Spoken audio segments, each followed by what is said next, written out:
আওয়ামী লীগের সাধারণ সম্পাদক ওবায়দুল কাদেরের অবস্থান নিয়ে নানা গুঞ্জন চলছে। সরকার পতনের পর থেকে তিনি প্রকাশ্যে নেই। কেউ বলছেন তিনি ৫ আগস্ট যশোর সীমান্ত দিয়ে ভারতে গেছেন, আবার কেউ দাবি করছেন তিনি সংযুক্ত আরব আমিরাতে অবস্থান করছেন। অন্যদিকে কিছু সূত্র বলছে তিনি গণ অভ্যুত্থানের পরও ৩ মাস ৫ দিন দেশে ছিলেন। এসব গুঞ্জনের মধ্যে প্রবাসী সাংবাদিক ইলিয়াস হোসেন নতুন তথ্য প্রকাশ করেছেন, যা পুরো পরিস্থিতি বদলে দিতে পারে।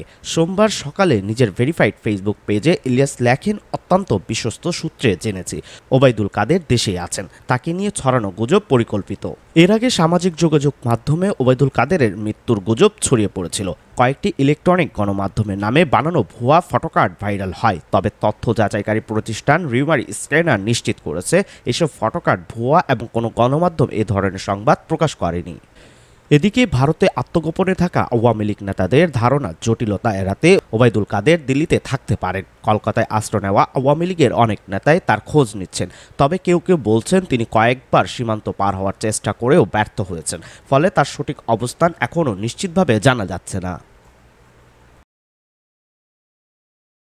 Mohammad Shariful Islam Robin, channel Muskan, digital desk.